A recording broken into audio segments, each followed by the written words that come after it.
Hi everyone, and thanks again for watching. Simon Keeling here with your flying weather outlook for the weekend and week ahead, brought to you exclusively by Fly in association with weatherschool.co.uk. Thanks again for watching. And a warm weekend ahead, very warm across southern areas of the country. We've got low cloud and some mist affecting many western areas at first, some rain north and west.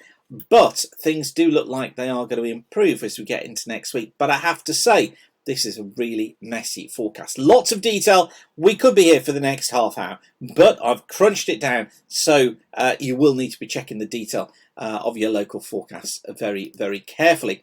Now, I'm just waiting to announce my next aviation weather schools.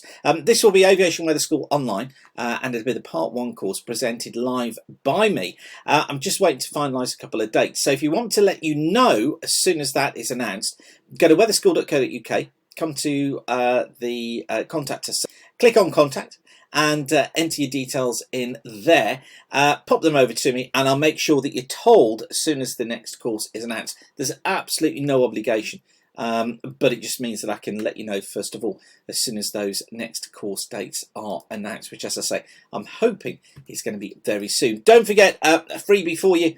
On a Friday, I send out my free weekend forecast email update. So this means I can just update you with the flying weather for the weekend. If you're not getting that yet, send a blank email to the address you see there, aviationweather-subscribe at weatherweb.net. You don't get any spam, you don't get any rubbish, it just means I can get you the very latest forecast. That's been running now for almost 25 years. So it's a well established forecast. Okay, where are we? What was next? Aha, I know. Forecasts. That was what it was. There we are. This is today. We've got fronts passing their way eastward. It must be the heat. We've got fronts passing their way eastwards during this morning, Thursday morning. That's taking some showery bursts of rain with it, but it is improving from the west during this afternoon as a weak ridge builds in. I'm just concerned that cloud increases southern Ireland, southwest England as this warm front comes in, perhaps bringing a little bit of low cloud and some drizzle, but most areas are going to be dry. Quite a breezy day. Westerlies about gusting up to 20-25 knots, but the gusts easing, I think, into this afternoon.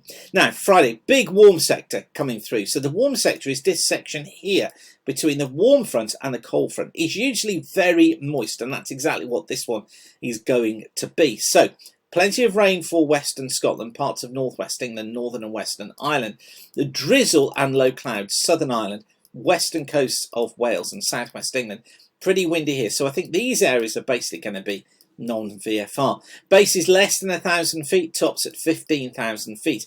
Eastern Scotland fares better, northeast England, the Midlands, southern England, but they will be windy.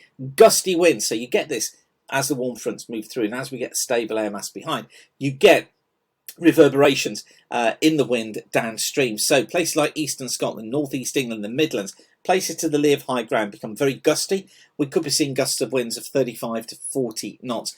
I'm going to keep it VFR-able, but of course very sensitive to those winds. Bases probably in those areas getting up to, having been low in the morning, 4,000 feet, tops at about 8,000 feet, but probably layers of cloud above that as well. On to Saturday. Remnants of that front hanging around across southern Scotland, northern England, central parts of Ireland, northern parts of Wales. Here I'm going to say non-VFR, low cloud over the hills, reduced visibility, 1,000-foot bases to 2,000-foot bases, tops 10,000 feet.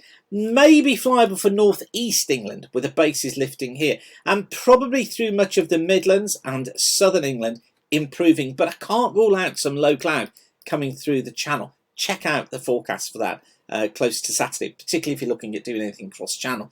Bases 2 to 5,000 feet, tops 8 to 10,000 feet here. Scotland fresher, better. Here flyable at around 3,000 foot bases, 15,000 foot tops, but some showers in the far northwest.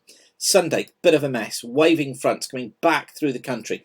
Scotland, Northern Ireland, generally non-VFR-able with these outbreaks of rain. Bases 1,000 to 2,000 feet, tops at 15,000 feet. Better in the far north of Scotland. Other areas generally VFR-able, but I think that parts of northwest England, northern and western Wales may be clagged in by low cloud. And again, we need to watch the risk of some mist and fog patches through the channel. Again, check the forecasts carefully close to the time. Typical bases 4 to 6,000 feet, tops about 9,000 feet. Monday, weak cold front across northern England. Probably some cloud through these areas. Marginal conditions, bases of around 2,000 feet, tops at around 12,000 feet. Scotland, generally flyable, but a few showers, making for marginal conditions. 2 to 4,000 foot bases, tops at around 15 to 20,000 feet. England and Wales, generally more flyable, well broken cloud, bases 3 to 4,000 feet, tops about 10,000 feet. And then getting on to Tuesday, well, high pressure building. Again, excuse me, got to watch for some low cloud affecting western coast and hills. Generally, though, we are flyable. Few showers for Western Scotland and for Western Ireland. And then finally on to Wednesday, a weak front having moved its way south, affecting southern parts of England. May become marginal here because of a risk of some thundery showers. Other areas, though, generally flyable, decent cloud bases around 3,000 feet, tops at 7,000 feet. But that's all in the future. I'll update you with that with a forecast over the weekend. So don't forget to go to weatherschool.co.uk to register your interest in my next Aviation Weather School Part 1 course. And if you can't wait, you can take my A Pilot's Guide to Scottish course right now.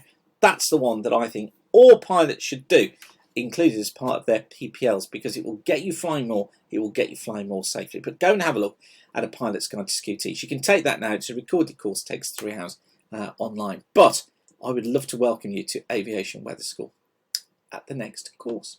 Okay, I will leave you with that for now. Whatever you're doing, have a safe flying weekend. Thanks again for watching. Keep the sun shining, and bye for now.